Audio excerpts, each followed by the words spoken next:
Hi hello नमस्कार सर्वांना, स्वागत आहे तुमचं माझ्या यूट्यूब चॅनलवर। तर सर्वप्रथम दीपपूजेच्या तुम्हा सर्वांना खूप साऱ्या शुभेच्छा।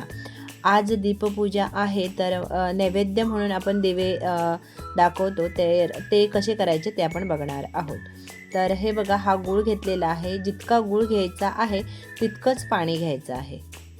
हे बघा, पाणी एकत्र करून घ्यायचं आहे आणि आता गॅसवर ठेवायचं आहे आणि गूळ फक्त वितळवेपर्यंतच पाणी गरम करायचं आहे आणि मिक्स करून घेणार आहोत। गॅस बंद करायचा आहे। गुळाचा पाक वगैरे काही करत बसायचं नाही, जस्ट फक्त गूळ वितळवला गेला पाहिजे इतकंच गरम करायचं आहे। हे बघा, आता गॅस बंद करायचा आहे आणि मिक्स करून घेणार आहोत। आता हे बघा, हे पाणी आहे ना गाळून घ्यायचं आहे, कारण उसाच्या काठी वगैरे काही असेल तर ती चाळणीमध्ये राहून जाईल, म्हणूनसाठी गूळ कधीही गाळूनच घ्यायचा आहे। आता हे बघा, गहूपीठ टाकायचं आहे आणि गहूपीठ बारीक असल्यामुळे 2 चमचे मी रवा टाकलेला आहे। चवीनुसार मीठ टाकायचं आहे, वेलची पावडर आणि जायफळ पूड। अतिशय चविष्ट असे हे दिवे होतात खूप, आणि हा नैवेद्य म्हणून आपण दाखवला जातो दिव्यांना, आणि तोच नैवेद्य प्रसाद म्हणून आपण नैवेद्य हा खाल्ला जातो, म्हणून हे खूप चविष्ट असे हे लागतात। म्हणून जायफळ वगैरे नक्की आवर्जून तुम्ही टाका याच्यामध्ये, कारण चविष्ट असे हे दिवे होतात। तर हे बघा, थोडं थोडं ॲड करून घट्ट असा चपातीचा आपण गोळा करतो किंवा चपातीचं कणिक मळतो, त्यापेक्षा थोडंसं घट्ट असं हे कणिक मळून घ्यायचं आहे। एक 5 मिनिटं छान असं मळून घेणार आहोत। हे बघा, जितके आपण छान मळू तितके दिवे छान असे व्यवस्थित दिव्यांचा आकार छान येतो। आता थोडंसं तूप घ्यायचं आहे आणि परत असा हा व्यवस्थित मळून घेणार आहोत गोळा। हे बघा, 1-2 मिनिटं छान मळून घ्यायचं आहे तूप लावल्यानंतर। हे बघा, आता गोल अशी लाटी तयार करणार आहोत, जेणेकरून आपल्याला कट करून घेणार आहोत। एका साईजचे दिवे होतील त्यामुळे अशा लाटी करून घेणार आहोत, आणि आता कटरच्या साहाय्याने किंवा चाकूच्या साहाय्याने आपण कट करून घेणार आहोत। आणि एक लास्टचा ना असा जरा मोठा ठेवायचा आहे, तो फक्त जस्ट असं डिझाईन वगैरे करण्यासाठी मी थोडा जास्तीचा ठेवलेला आहे।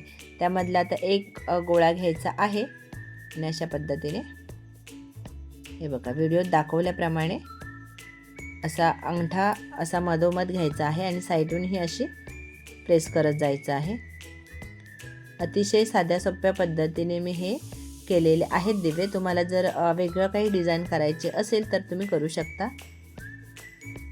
मी अशा पद्धतीने केलेले आहे। थोडंसं पुढं प्रेस करायचं आहे आणि जोडून घ्यायचं आहे। थोडासा दिव्यासारखा आकार करून घेणार आहोत। हे बघा, आता झालेले आहेत। अजून पण एक मी दाखवते। अतिशय साध्या सोप्या पद्धतीने केलेले आहेत। दिवे सुद्धा खूप चविष्ट असे लागतात, कारण आपण जायफळ पावडर किंवा वेलची पावडर टाकलेली आहे, थोडंसं मीठ पण टाकलेलं आहे, त्यामुळे चवीला खूप छान लागतात हे दिवे। आता हे बघा, आता अशाच पद्धतीने मी हे सगळे दिवे करणार आहे। हे बघा, आता सगळे दिवे केलेले आहेत। आता हे बघा, थोडा लास्टचा मी थोडा जास्त गोळा घेतलेला आहे, जस्ट फक्त मी डिझाईन करण्यासाठी। मी काही इतकी मला आली नाही डिझाईन, कारण मला थोडी घाई होती, मला बाहेर जायचं होतं, म्हणून मी हे जस्ट थोडंसं डिझाईन साध्या पद्धतीने केलेली आहे, तुम्हाला दाखवते। हे बघा, असं हे थोडीशी चपातीच्या आकारासारखी असं गोलगोल करून घेणार आहोत हाताने, आणि थोडं मध्यभागी अशा पद्धतीने प्रेस करणार आहोत। ते मला व्यवस्थित जमलेलं नाही, कारण मी घाईत असल्यामुळे मला व्यवस्थित असं आलेलं नाही। आता हे बघा, कैचीच्या साहाय्याने असं छोटे छोटे कट करून घेणार आहोत या पद्धतीने। अशा पद्धतीने असं कट करून घेणार आहोत। हे बघा, आता कट केल्याच्या नंतर अशा बाजू प्रेस करून घेणार आहोत, अशा पद्धतीने जोडून घ्यायचे आहेत। हे बघा, असं हे जोडून घेणार आहोत। सगळ्या बाजू जोडून घेतलेल्या आहेत. असं मध्ये खड्डा थोडा करून घेणार आहोत. आता हे दिव्यामध्ये ठेवून देणार आहोत. हे बघा, आता हे पाणी एका साईडला गरम करण्यासाठी ठेवलेलं आहे. आता हे एक 5 मिनिटासाठी छान अशी वाफ काढून घेणार आहोत. हे बघा, आता वाफ काढून घेतलेली आहे. आता थंड करून घेणार आहोत. हे बघा, मी काढून घेतलेले आहेत. आता हे रेडी आहेत. हे बघा, थंडही झालेले आहेत. आता संध्याकाळी आपण पूजा करून घेणार आहोत. तर ही बघा, मी पूजा केलेली आहे संध्याकाळची. हे बघा, माझी पूजा कशी केली आहे मी, तुम्ही नक्की कमेंटमध्ये मला सांगा. हे बघा, अशा पद्धतीने मी केलेली आहे. तर चला, वेळात वेळ काढलात, माझा व्हिडिओ पाहिलात त्याबद्दल मनापासून धन्यवाद.